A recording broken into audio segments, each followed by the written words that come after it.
शकुंतला की बहू राधा गांव की थी और वो बहुत ही सीधी सादी थी। शकुंतला अपनी बहू को जितना कहती वो उतना ही करती। एक रोज पड़ोसन विमला शकुंतला के घर आती है। अरे शकुंतला, कहाँ है तू? तुझे एक बात बतानी थी। अरे आना बैठ। क्या कहना था तुझे? कहीं तू उस पान वाले के साथ पकड़ी तो नहीं गई? अरे राम राम विमला, थोड़ा तो अपनी उम्र का लिहाज कर ले। इस उम्र में भी ये सब छी छी छी। अरे धत, तू भी कैसी बातें करती है? तुझे पता नहीं है कांता की बेटी पिंकी रमा के बेटे के संग भाग गई है। दोनों के घर में खूब कलेश मचा है, लेकिन जब मैं कांता से पूछने गई थी कि क्या हो गई ये बात, सुबह सुबह क्यों लड़ रहे हो, तो मुझे कहती थी तेरे तो खुद के घर में कलेश नहीं सुलझते हैं, तो तू आई है मेरे घर के कलेश सुलझाने। अरे बाप रे, कितनी बुरी बात कहती तुझे कांता ने। खैर तू उसके घर गई क्यों थी? मैंने तुझे कितनी बार मना किया है, उस कांता के बच्चे के घर मत जाया कर। अरे रे, तुझे क्या लगता है मैं तो उसके घर जाने के लिए मरी जा रही हूँ? नहीं, मैं तो बस उसकी बेटी की खबर लेने आ गई थी, ताकि मोहल्ले वाले को पता तो चले कि कांता जिस बेटी की तारीफ करते थकती नहीं है, वो आजकल कहाँ है और किसके साथ है। शकुंतला और विमला ये बातें कर ही रहे होते हैं, तभी हॉल में राधा चाय लेकर आती है। अरे बहू, क्या बात है? तेरी जैसी बहू भगवान सबको दे। तू तो मेरी हर बात बिना कही समझ जाती है। वैसे सच कहूँ तो जब से तेरी बहू आई है तब से तो मैं जब तेरे घर आती हूँ बिना चाय पानी के जा ही नहीं पाती। ये तो तू ठीक कह रही है, इसलिए मैंने भी शहर की लड़की न लाकर गांव की लड़की लाई है। अब जैसे ही राधा वहाँ से जाती है तो हॉल का पंखा गिर पड़ता है, वो भी शकुंतला और विमला के पैरों के पास। हे भगवान, राम राम। बहू, आज तो तू बच गई। अरे तेरे जाते ये पंखा कैसे गिर गया? सच में आज तो तेरा नया जन्म हुआ है, वरना ये पंखा तो शकुंतला के दहेज का है, और तब का पंखा कितना भारी होता था, देख रही है इसे। और अगर ये मेरे सर पे गिरता तो पक्का अभी यहाँ जो खुशी का माहौल है ना, वो मातम में बदल जाता। प्रभु ने बचा लिया। शकुंतला और विमला राधा को हैरानी से देखते हैं और उनकी हैरानी का ठिकाना नहीं रहता, क्योंकि राधा के 2 कदम बढ़ते ही वो पंखा गिर जाता है, जो कि एक बड़े हादसे से कम नहीं था। ये देखकर शकुंतला को बहुत अजीब लगता है। विमला, ये तो बहुत बड़ी अनहोनी होते होते टल गई। ये तो तू सही कह रही है, वरना आज तो ना जाने क्या ही हो जाता। वो तो भगवान का शुक्र है जो बहू के जाने के बाद पंखा गिरा। शकुंतला को ये अटपटा लगता है, लेकिन अब 2 से 3 दिन बीत जाते हैं और हादसे को भी सभी भूल जाते हैं। लगभग 3 से 4 दिन बाद राधा के साथ एक और हादसा होते होते टल जाता है। दरअसल जब राधा किचन में खाना बना रही होती है, तब उसकी साड़ी के पल्लू में आग लग जाती है और शकुंतला हॉल में बैठी जलने की बू से जब किचन में पहुंचती है, तो वो देखती है कि उसकी बहू की साड़ी में आग लगी हुई है। अरे बाप रे बाप, बहू, ये तेरी साड़ी में आग लग गई, तुझे पता भी नहीं चला? जल्दी से साड़ी उतार। माँ जी, कहाँ लगी आग? मुझे तो कुछ दिखाई नहीं दे रहा है, ऐसे कैसे आग लग गई? लगता है तुझ पे ग्रह चल रहा है। उस दिन पंखा गिरना और आज तेरी साड़ी में आग लग जाना। भगवान, मेरे घर में किसकी बुरी नजर लग गई? लगता है माँ जी मेरा ध्यान नहीं होगा और मेरी साड़ी के पल्लू में आग लग गई। कोई बात नहीं, इतनी चिंता करने की कोई बात नहीं है, मैं बिल्कुल ठीक हूँ। बहू, तू ठीक कह रही है, लेकिन मुझे इस बात की चिंता हो रही है। अगर मैं ना देखती तो न जाने क्या हो जाता आज। ये भी आप सही कह रही हैं, मुझे तो पता ही नहीं था मेरी साड़ी के पल्लू में आग लगी हुई है। दूसरा हादसा शकुंतला को और भी ज्यादा सोचने पर मजबूर कर देता है, लेकिन शकुंतला करती भी तो क्या, वो अपनी बहू का ज्यादा से ज्यादा ध्यान रखती। लेकिन कहते हैं ना, अनहोनी को कौन टाल सकता है। एक रोज शकुंतला और विमला बाजार जा रहे होते हैं, तभी राधा भी अपनी सास से बाजार जाने की जिद करने लगती है। अरे बहू, तू घर पर रह, तेरा बाहर जाना ठीक नहीं है। वैसे भी तुझ पर तेरे ग्रह चल रहे हैं। अरे ग्रह तो इसके घर में चल रहे हैं, बाहर हमारे साथ रहेगी तो कम से कम आग के सामने तो रहेगी ना। हाँ, तू ये बात भी सही कह रही है। आजा, चल मेरे साथ। अब शकुंतला अपनी बहू राधा को बाजार ले जाती है, जहाँ शकुंतला और विमला रास्ते में बातें करने में मग्न हो जाते हैं। वहीं राधा, जो कि काफी ज्यादा पीछे थी, वो देखती है कि सड़क पर एक छोटा सा बच्चा खेल रहा है और सामने से बड़ा सा ट्रक आ रहा है। अरे ये क्या, ये ट्रक तो बच्चे की तरफ जा रहा है। अरे बच्चे की माँ का ध्यान नहीं है बच्चे पे बिल्कुल भी, मुझे तो कुछ करना ही होगा। इतना कहकर शकुंतला की बहू राधा अपनी साड़ी को कमर से बांधती है और उस बच्चे की तरफ दौड़ पड़ती है। ये नजारा देखकर आसपास के लोग चिल्लाने लगते हैं। तभी शकुंतला और विमला देखते हैं कि राधा दौड़ती हुई इस बच्चे के पास जा रही है और सामने से ट्रक आ रहा है। अरे बहू क्या कर रही है? उस बच्चे को बचाने के चक्कर में कहीं तुझे कुछ ना हो जाए। अरे कोई तो बचाओ मेरी बहू को। अरे चिल्ला मत, वो डर जाएगी। वैसे ही उसके दिन खराब चल रहे हैं। रुक जा, अब सब प्रभु पर छोड़ दे। हे प्रभु, मेरी बहू की रक्षा करो। ना जाने उसे किसकी बुरी नजर लग गई है। एक के बाद एक दुर्घटना उसके साथ होती जा रही है। लेकिन राधा बड़ी ही बहादुरी के साथ उस बच्चे को दौड़ते हुए पकड़कर रोड के उस पार गिर जाती है और ट्रक तेज रफ्तार में वहां से चला जाता है। अब बच्चे की माँ को जब ये पता चलता है कि राधा ने उसके बच्चे को बचाया है तो वो हाथ जोड़कर राधा के सामने रोने भी लगती है। आपका बहुत बहुत शुक्रिया बहन जी, जो आपने मेरे बच्चे को बचाया और भगवान ने आपको बचा लिया। ये ट्रक वाला जितनी तेज रफ्तार में ट्रक लेकर आ रहा था, इसे देखकर तो मैंने अपनी उम्मीद ही खो दी थी। अरे तुझसे तेरा बच्चा संभाला नहीं जाता क्या? आज मेरी बहू को कुछ हो जाता तो? अरे कैसी माँ है तू? मैं जब तक वहाँ सामान खरीद रही थी ना, जाने कब और कैसे ये सड़क पर चला गया और जब मैंने पीछे मुड़कर देखा तो सभी चिल्ला रहे थे। वो तो भला हो मेरी बहू का जो उसने तेरे बेटे को बचा लिया, वरना आज तो अनर्थ हो जाता। आप लोगों का बहुत बहुत धन्यवाद और बहन जी खासकर आपका। आपने अपनी जान की परवाह ना करते हुए मेरे बच्चे की जान बचाई है। इसके लिए मैं आपकी उम्र भर ऋणी रहूंगी। औरत के चले जाने के बाद राधा, जो कि सर झुकाए अपनी सास के पास खड़ी थी, वो अपनी सास से कहती है, माँ जी उस छोटे से बच्चे को देखकर मुझसे रहा नहीं गया और मेरे पैर में खुद पे खुद जान आने लगी, इसलिए मैंने उस बच्चे को बचा लिया। तूने बहुत बहादुरी का काम किया है और तू सोच यहाँ पर कितने सारे लोग खड़े थे, वो भी तो इस बच्चे को बचा सकते थे ना, लेकिन भगवान ने तुझे ही चुना इस काम के लिए। बिल्कुल सही कह रही है बहू। आज तेरा 7वां जन्म हुआ है, यानी तुझे नया जन्म मिला है। जिस तरह तेरे साथ ये लगातार अनहोनी हो रही है ना, उस हिसाब से मुझे एक पल को लगता है कि मैं तुझे कहीं खो ना दूं। माँ जी मैं कहती हूँ ना कि ऊपर वाले पे विश्वास रखना चाहिए और हर किसी के लिए अच्छा सोचना चाहिए और उनकी मदद करनी चाहिए, फिर भगवान हमेशा आपका साथ देंगे। तभी तो मैंने कोई अच्छे कर्म तो किए ही होंगे जो मुझे तुझ जैसी बहू मिली है। इस हादसे के बाद शकुंतला तो डर गई थी, लेकिन शकुंतला जब अपनी बहू के मुंह से ऐसी बातें सुनती तो उसका दिल भी भर आता और वो सोचने को मजबूर हो जाती कि अच्छों के साथ हमेशा अच्छा ही होता है। और शकुंतला की बहू तो एकदम सीधी सादी थी, तो भला उसके साथ बुरा कभी कैसे हो सकता था। चंदा सुबह सुबह घर का काम कर रही होती है, तभी चंदा की सास रमा चंदा से कहती है, अरे बहू ठंड कितनी बढ़ गई है, जरा एक कप चाय तो दे जा। ना जाने मुझे ऐसा क्यों लग रहा है कि ये ठंड मेरी आखिरी ठंड होगी। माँ जी आप मेरी तरह थोड़ा बहुत भी हाथ पैर चलाओगी ना तो आपको सर्दी लगेगी ही नहीं। वैसे भी अभी तो इतनी सर्दी आई भी नहीं है सही तरीके से। अरे बहू तुझ में और मुझ में कितना फर्क है, तू ये भी तो देखना। तेरा कहाँ जवान खून और मैं ठहरी बूढ़ी औरत। ठीक है माँ जी, वैसे भी मैं आपको कौन सा कोई काम करने के लिए कह रही हूँ। आप रजाई में बैठिए और आराम कीजिए। हाँ बहू, और अगर धूप निकले तो बता दियो। अब चंदा अपने कामों में लग जाती है। इधर विमला आग के पास बैठी हुई धूप निकलने का इंतजार कर रही होती है। अरे लकड़ी भी सुबह से जलाते जलाते खत्म हो गई। धूप के आसार तो लग रहे हैं। धूप हुई तो रमा को बुला कर लाऊंगी और दोनों बैठकर मजे से बात करेंगे। अरे रमा कहाँ है? जल्दी बाहर आ। अरे ओ रमा। अरे विमला काकी क्या हुआ, आप इतने हाफ क्यों रही हो? अरे रमा कहाँ है? बहू रमा से ही काम है। अरे क्या हुआ, निपट लिया क्या तेरे ससुर? अरे बड़े ही दुख की बात है विमला, लेकिन तू यहाँ क्या कर रही है? अरे सुब सुब बोल। और मेरा बुढ़ा मरने से रहा, वो तो अभी भी चल फिर नहीं पाता, तो भी 100 साल की उम्र की दुआ करता रहता है भगवान से। क्या बात कर रही है तू विमला? फिर ऐसे कैसे चिल्लाती हुई आई? अरे मैं तो ये कहने आई थी कि धूप निकल आई है, चल चलकर बैठते हैं। आज तो तुझे ऐसी ऐसी बात बताऊंगी शीला की बहू के बारे में कि तू दांतों तले उंगलियां काटेगी।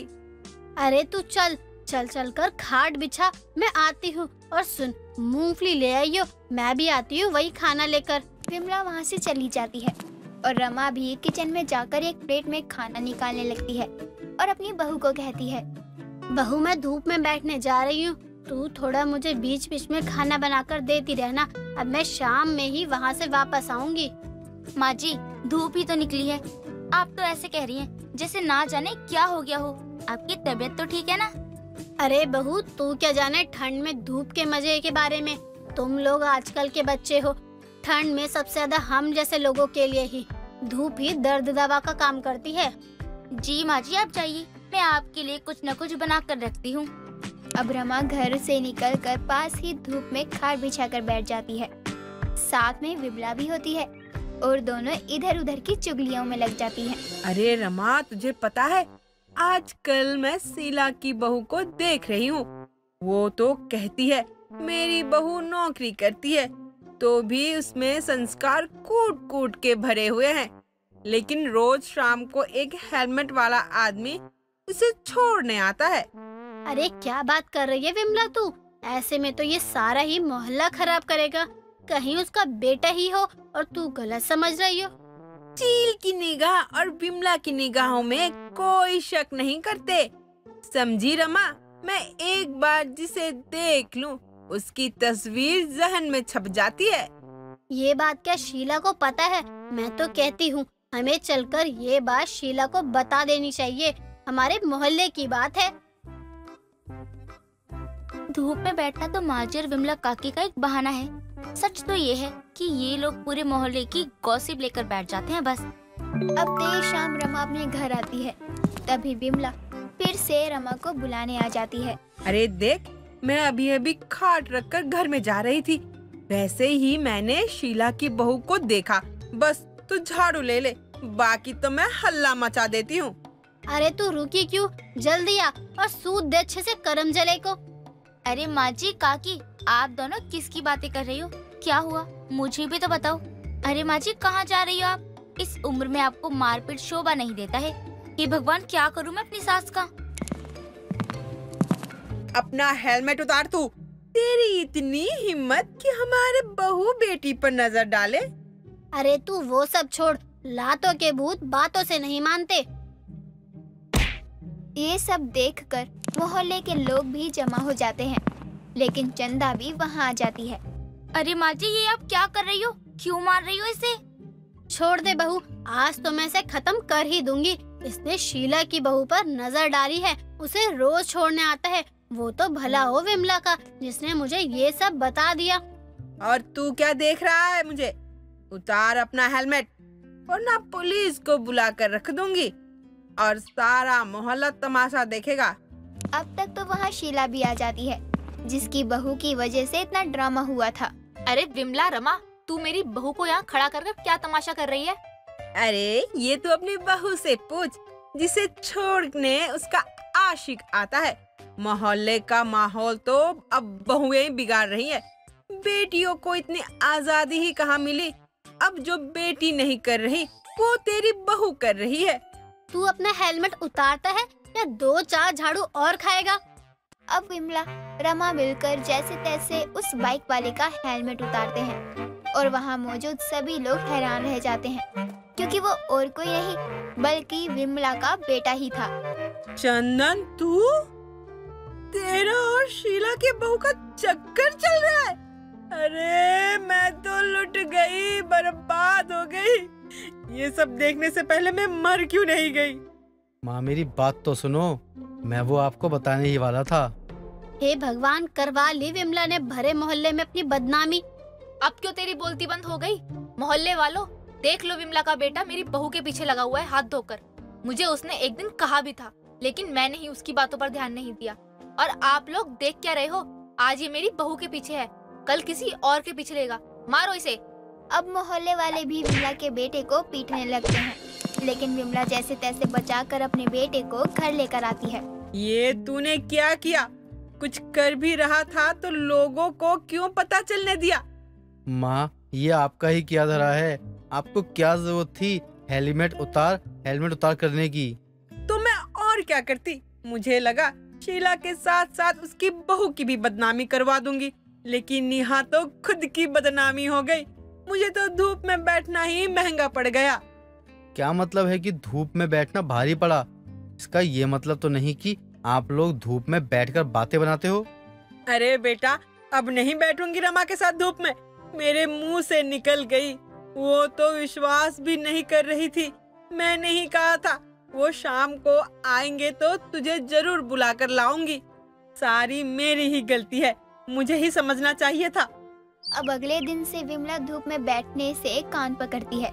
रमा जब विमला के घर आती है तो विमला से कहती है, अरे विमला, आज तो इतनी अच्छी धूप निकली है तो तू धूप में बैठने क्यों नहीं आई?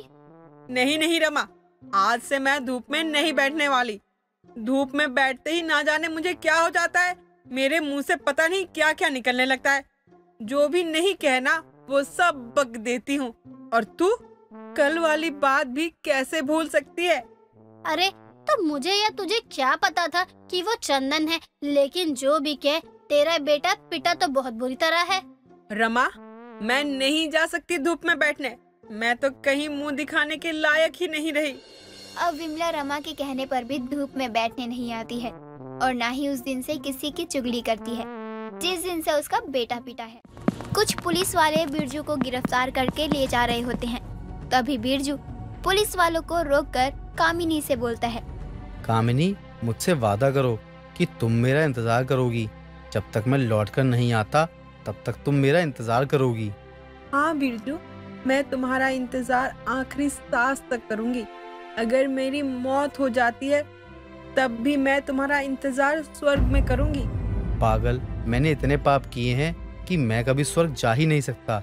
इसलिए तुम मेरा इंतजार यहीं धरती पर करना। हम यहीं पर मिलेंगे। अब मैं चलता हूँ। ध्यान रखना बिरजू तुम अपना। कौन था ये बिरजू जिसे पकड़कर पुलिस ले जा रही थी?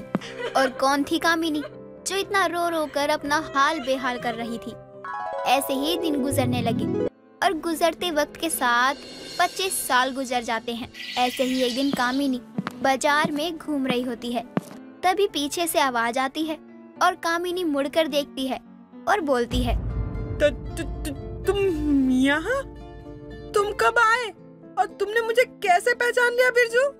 तुम मेरी कामिनी हो। मैं तुम्हें नहीं पहचानूंगा तो कौन पहचानेगा? मुझे भरोसा नहीं हो रहा है कि तुम 25 साल पहले जितनी खूबसूरत थी अब तो और भी ज्यादा खूबसूरत हो गई हो। अरे ये कैसी बात कर रही हो? जरा शर्म तो करो। लोगों ने सुन लिया तो क्या सोचेंगे मेरे बारे में? अब तुम यहाँ से जाओ। यहाँ के लोग मुझे अच्छी तरह जानते हैं। अच्छा, ये तो और भी अच्छी बात है। अगर तुम्हें यहाँ सभी लोग जानते हैं तो फिर तो कामिनी तुम्हें अपना वादा तो याद ही है ना? वादा? कौन सा वादा? 25 साल पहले की बात अब कहाँ याद रहती है? बिरजू, अब तुम ही बता दो। यही कि तुम मेरा इंतजार करोगी आखिरी सांस तक और शादी कभी नहीं करोगी। अब मैं आ गया हूँ कामिनी, चलो शादी करते हैं। तुमने भी मेरा बहुत लंबे समय तक इंतजार किया है। बिरजू, मैं तुमसे कहना चाहती हूँ कि मैंने तुम्हारा इंतजार। कामिनी अपनी बातें कर ही रही होती है। तभी बिरजू का फोन आ जाता है और वो फोन पर बोलता है, हाँ तो क्या सोच रहा है? अगर पैसा नहीं दे रहा है तो गोली मार दे उसे। वक्त मांगा था उसने हमसे और हमने दे भी दिया, लेकिन अब ऐसा लग रहा है कि वो हमें धोखा दे रहा है। मार दे गोली उसे और जो भी उसके पास पैसे हों ले लेना। हाँ कामिनी, तुम बताओ क्या कह रही थी तुमने किसी से शादी तो नहीं की ना अभी तक? कुछ भी तो नहीं। मैं तो बस ये कह रही थी मैंने बहुत इंतजार किया है तुम्हारा।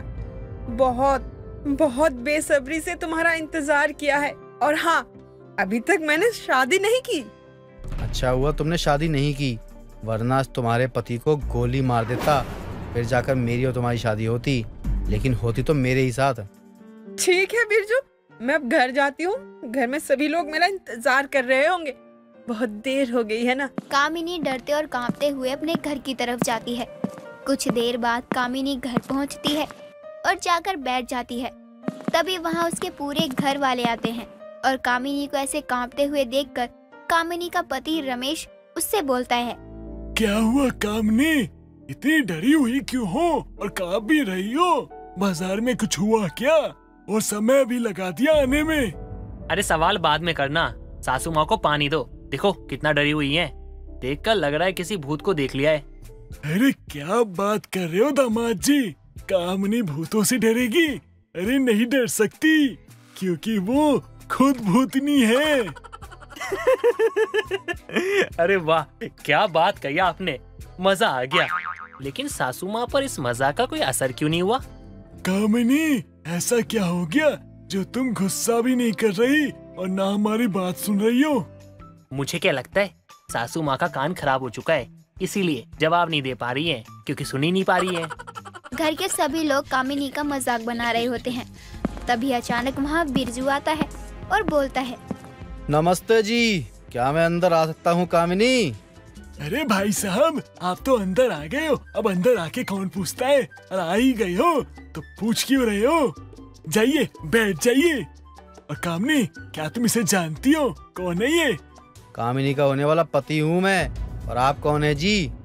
ये मेरा बड़ा भाई है। और भैया ये बिरजू है। ये पहले बहुत बड़ा डाकू हुआ करता था। कामिनी, तुम तो बड़ी कमीनी निकली, सैया को भैया बना दिया।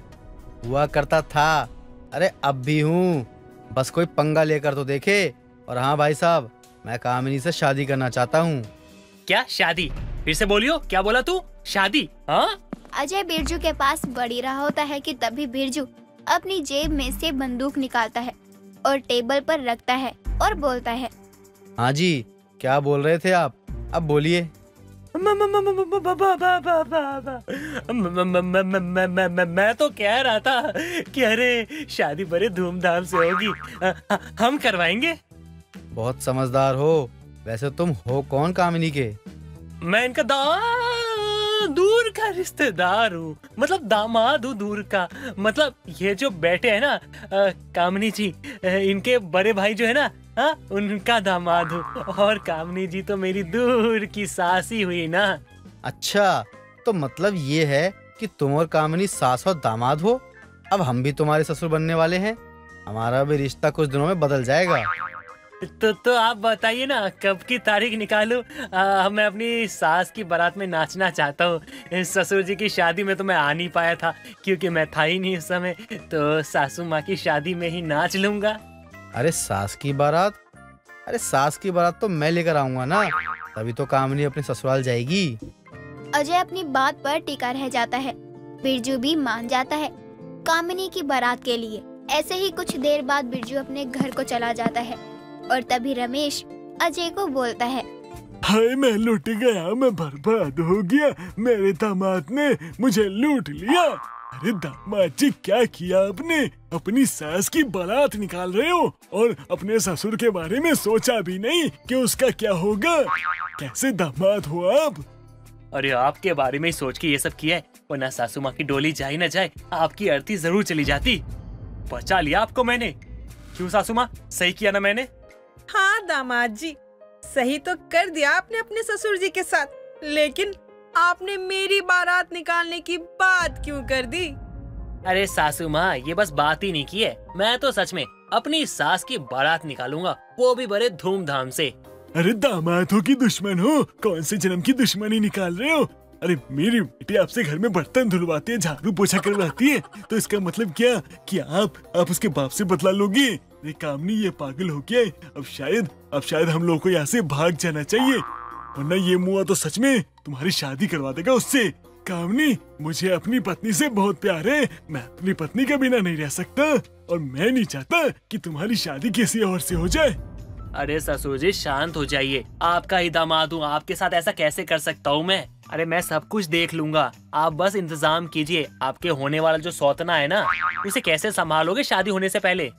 तुम दोनों बस अपनी ही बात कर रहे हो, मेरी तो कोई फिक्र ही नहीं है तुम दोनों को। मैं कब से परेशान बैठी हुई हूँ। अरे कमीनी, बस कर। मैं मतलब एक कामनी, मेरी बात सुनो, तुम पहले खुद को सुधारो। अरे लड़कियों की तरह क्यों घूमती हो तुम? बूढ़ी हो चुकी हो, लेकिन कपड़े देखो है मॉडर्न पहनने। घूमो ना अब हीरोइन बनकर, है घूमो। इतना हीरोइन बनने की क्या जरूरत थी? अब देखो, तुम्हारे दामाद तुम्हारी बारात निकालेंगे, तब वहाँ पे हीरोइन बनके नाचना भी तुम। अचानक सबके सर पर इतनी बड़ी मुसीबत आने पड़ी थी। घर वाले बहुत परेशान थे, बस दामाद जी को छोड़कर। पता नहीं अजय तो अपनी धुन में ही मस्त था और अपने ससुर को अपनी सारी प्लानिंग बता देता है और सभी शादी की तैयारियों में व्यस्त हो जाते हैं। शादी वाले दिन अजय अपने ससुर से बोलता है, तैयार हो गए या नहीं हुए अब तक ससुर जी? अरे क्यों करते हो ऐसा यार, अब ज्यादा समय नहीं है हमारे पास। अब हम ज्यादा देर नहीं कर सकते हैं सासू माँ की बारात निकालने में। अरे हाँ दामाद जी, सब तैयारियां बेहतर से भी बेहतर है। चलिए बारात लेके चलते हैं। इतनी अनोखी बारात होगी, इतिहास में बड़े बड़े अक्षरों में लिखा जाएगा। पहली बार एक दामाद ने करवाई अपनी सास की शादी, वो भी धूमधाम से, और अपनी सास की बारात निकाली। अरे बस करो दामाद जी, कितना मुंह मियां मिट्ठू बनोगे? हाँ? जब देखो तब खुद की तारीफ करते रहते हो। और क्या कह रहे हो, सास की बारात, सास की बारात। देखो मैं भी अपनी बेटी को बढ़ा के भेजूंगा तुम्हारे घर, और वो भी तुम्हारी मम्मी की दूसरी शादी करवा देगी।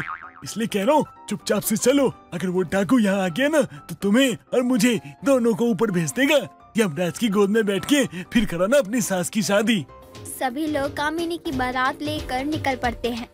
थोड़ी दूर जाकर वो लोग एक मंदिर में रुकते हैं, जहाँ बिरजू पहले से ही कामिनी का इंतजार कर रहा होता है।